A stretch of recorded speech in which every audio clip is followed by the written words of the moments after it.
Hello everyone, this is Jeff again. We're still working on the 458. We're starting to drain the coolant on this. So we first thing you want to do, which we've already started, I'm sorry, but there's two panels on the bottom of the 458.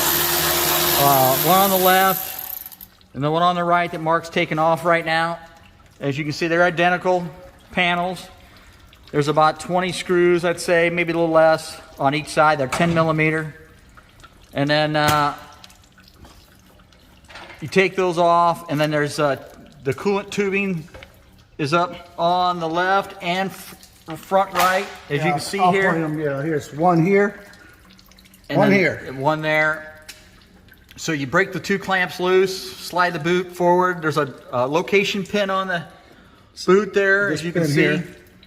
Loosen both clamps, and like I said, the same on this side. Basically loosen both, just kind of shove it forward, and it makes a mess.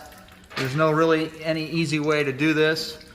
So we're going to continue to take this right boot off, drain it into a bucket, and then reattach them, and then service it with fluid from the top. So we're going to go ahead and do that. These are 7 millimeter on the clamps, by the way. Okay. So we've completed draining the system. We've reinstalled the hoses. The right side, for some reason, doesn't have that notch in the tubing like this side here. So that one's got a notch for some reason. This side does not.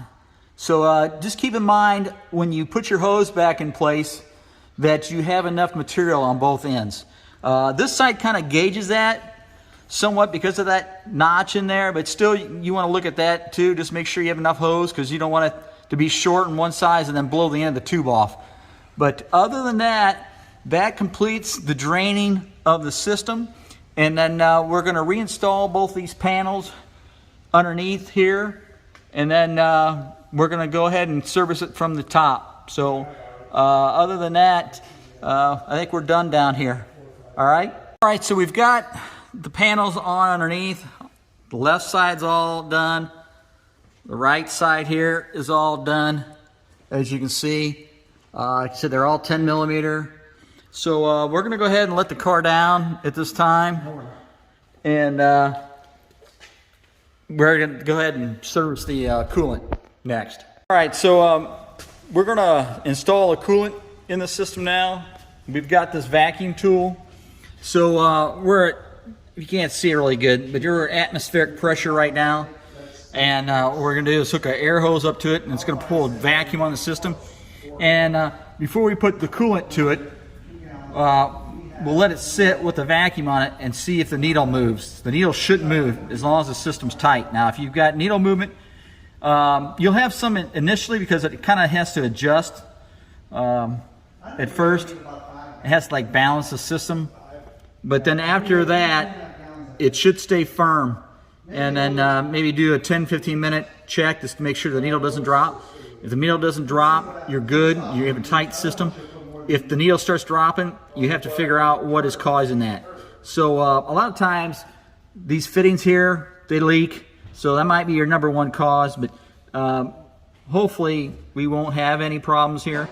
So we're going to hook a hose up to this, pull a vacuum on this, and like I said, let it sit for 10 to 15 minutes and make sure it doesn't drop. So we're going to go ahead and do that. All right, so we're pulling a vacuum on the system right now. As you can see, the needle is going up. So we're going to pull it to about, what would be like 25, roughly. Higher the better. So we'll see where it settles out.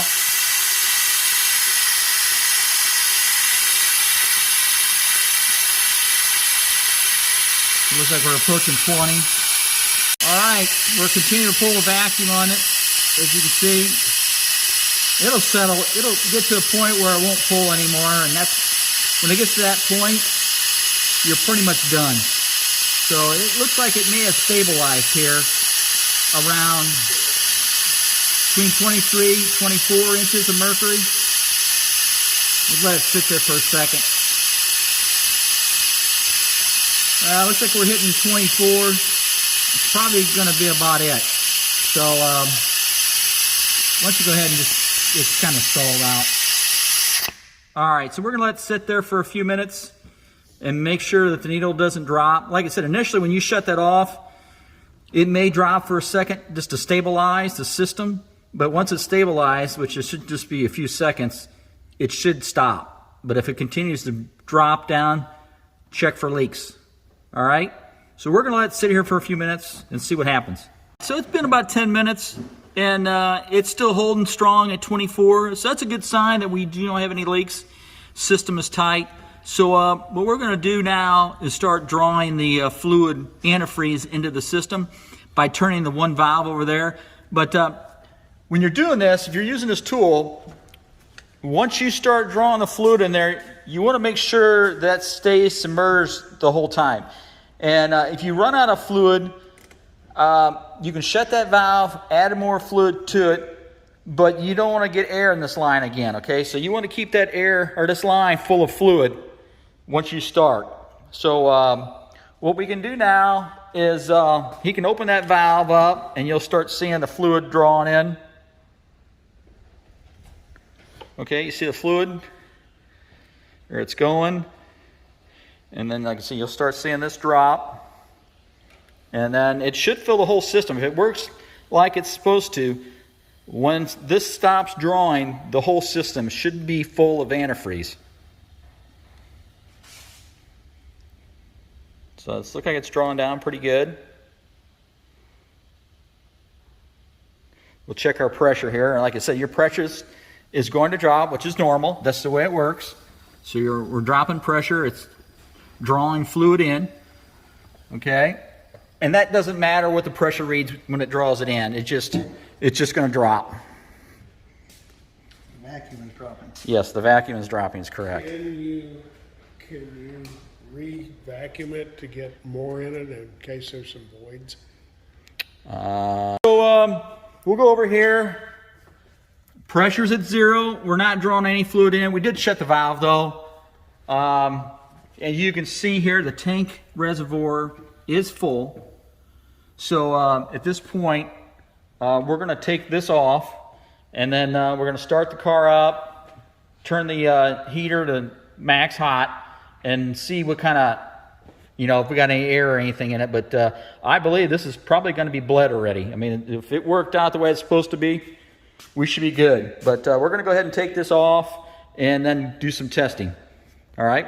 I just want to show everybody this service manual. This is the reference for the engine coolant checkout. So after you service it, this is what they want you to do, so you can make sure that the coolant level is correct.